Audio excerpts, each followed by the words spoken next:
Andrew, where you heading on Thursday? I'm going back home to Latonia. My grandma's cooking, and I'm bringing Solomon with me. Oh, that's a lot of eating right there. A lot of So eating. you're listed at 320 now. You're looking at 330 when you get About back. 326, 327, something like that. Do they order, 2 turkeys when they They just order a lot of food.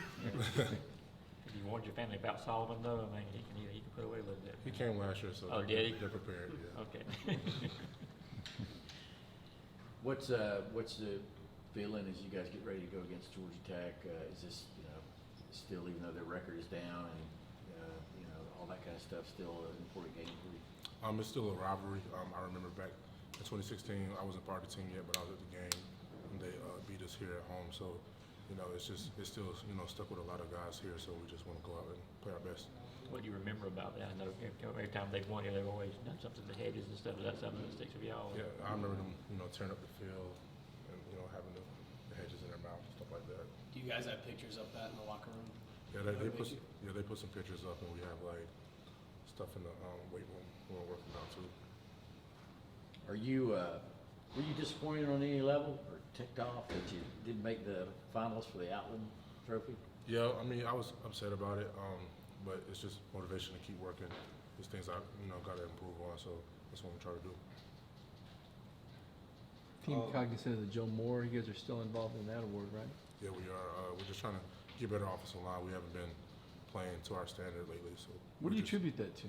It's just it's the small things. It's steps, it's leverage, like things of that nature, like just your basic fundamentals. That's what we've been focusing on this week, just like kind of like breaking down like what's the basics of like what we need to do.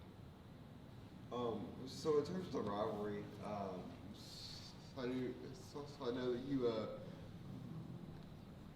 grew up in Atlanta and everything. So do you remember watching a specific Georgia Tech game as a kid that kind of stands out? Oh no, when I was young, I didn't really watch much football, but I kind of have a funny story from like recruiting. Okay. When I was in high school, one of my teammates, he was a senior. He plays at Richmond right now, Timothy, and the Georgia Tech, the previous Georgia Tech O-line coach came, and I guess he thought I was him, so he had called me Timothy, and that just like turned me off from going to look at that school. Yeah. Gotcha. That's pretty funny. What's his last name, Timothy? It's Coleman. Coleman? Yep. Do you have a favorite Thanksgiving dish, side dish? Side dish, probably mac and cheese. It's probably my number one. Where do you fall on the what's wrong with Georgia's offense equation? Do you feel like there's anything wrong, or do you see it being able to perform better than it has to this point? I mean, we definitely haven't been reaching our goals. Like after the game, we break it down, and we have certain goals that we haven't met. And like I said before, like it's like the small details. Like we're so close. Like some plays is like literally inches that could have been really explosive plays and things like that. But we're working on it and trying to get better. Is that one of those things whenever that as soon as the play's over, you realize, man, we just almost. Is it when you go back and watch on film, kind of how it is? Yeah, like during the game, it's just like because you can't really see what everybody else is doing, Sure, so you sure. only focus on like what you're doing. So you're like trying to figure out like what's going on the sideline, trying to figure out. But when you watch film, it's like it's simple like fundamentals, like I said earlier. How much of a boost of confidence did you get out of being able to run out the clock? I mean, the last 4.5 minutes, A&M punted thinking they were going to get it back with 3 timeouts. Yeah, it meant a lot, going down there, run the clock out, run the ball, because we were struggling, earlier in the game, and to win for a minute, to win the game, it was pretty cool. What about Swift? I mean, when you guys watch film, you see what DeAndre does time and time again. You've had great backs behind you for a few years. How would you explain how DeAndre fits into the Chubb and Sony conversation? He's just dynamic. Like you can never, I guess, I don't know how to put it, but like sleep on him. Like each play, like he might look like he might be tackled, he might be a guy in the backfield, and he'll just make a play. And sometimes you're just like, wow, like we're out there sometimes blocking, and you're just like looking like almost like a fan because he makes plays sometimes that you don't think should happen. There's obviously a significant game on the other side of Georgia Tech. Is there discussion of LSU? Is there work on LSU, or is it 100% Georgia Tech this week? Right now, we're focused on Georgia Tech. We're trying to get better. Obviously, it's not a secret. We know we play them, at SEC championship. So we're trying to get better as a team because if we take care of, ourselves, we'll be, prepared for that game. You mentioned Solomon coming to your house. Obviously, you're close with Solomon. How hard has it been? I mean, coming back from an ankle, and you did it last year. Everybody just thinks it's, video game, and now you're 100%. But those things linger. How tough do you think that's been on him? I think it's been pretty tough. I know he's been frustrated. We've been frustrated. It's hard for him. But he's fighting hard. He's trying to do what he can to, play the best he can. How did you get over? I mean, how just from a mental standpoint, playing with something like that or getting past something like that? Well, it's kind of hard because, from my experience, when I got hurt last year, it was a couple of games where I'll get rolled up again, and it's kind of frustrating. So eventually, I just had to stop worrying about it and just play. You can't be out there trying to not step this way because you don't want to get rolled up. You just got to play, and then let everything else take care of itself.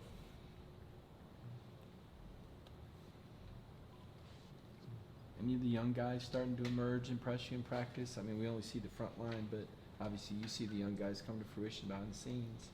Yeah, we got. I think James Cook is going to be a really good back when he gets his opportunity. And obviously, we have some young receivers that's doing pretty well. How about some of the young freshman offensive linemen who we haven't really seen or talked about who's kind of been jumping out?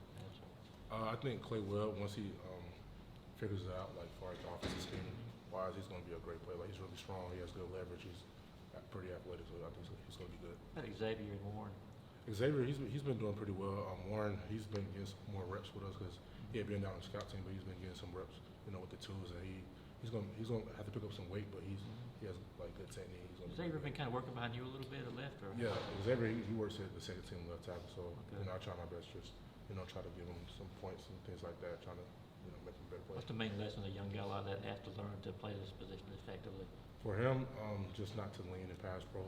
I still work on it today, but because we're such a run-heavy offense, we pride ourselves on being physical. So when you see a guy coming at you, you want to kind of hit him, but at tackle you have to be patient and sit back and punch your hands. How about those young ends you go up against, Nolan and Aziz and Jermaine? You getting out here just in time before they start beating you, or you've been holding them off pretty good? I think I've been winning my battles pretty good, but they're all talented. It's a pleasure to go against them every day. They're different. I think that's why we've been one of the top teams as far as sacks wise in the country, because we go against those guys every day. So. How competitive is it? I mean, do they really get amped up to try and beat you? I mean, is it like that every time? Yeah, it's very competitive. Coach Scott, every time someone goes against me, he was like, "Who wants to go to Nugget?" And so everybody was piped up to against me. But I appreciate it because it makes me a better player. How they scheme up that sack against you guys in terms of they overloaded that side and made it tough to block? Yeah, so how we base, our protection sometimes is the alignment of the safeties into the field. He was capped, so we two-spotted it out there. But when we turned it, they brought two off the edge from the boundary. So after that, we reassessed it, and then the next time they ran it, we turned it to the boundary. Yeah. 2 more questions. Any more questions? Who's the last guy to get the golden nugget? Today it was, who was it? Adam. He got by. No, he didn't win. But No, I mean, who was the last guy to? The last guy that beat me, it was last week. Malik had a good inside move last week. Thank you. Thanks. Thank you.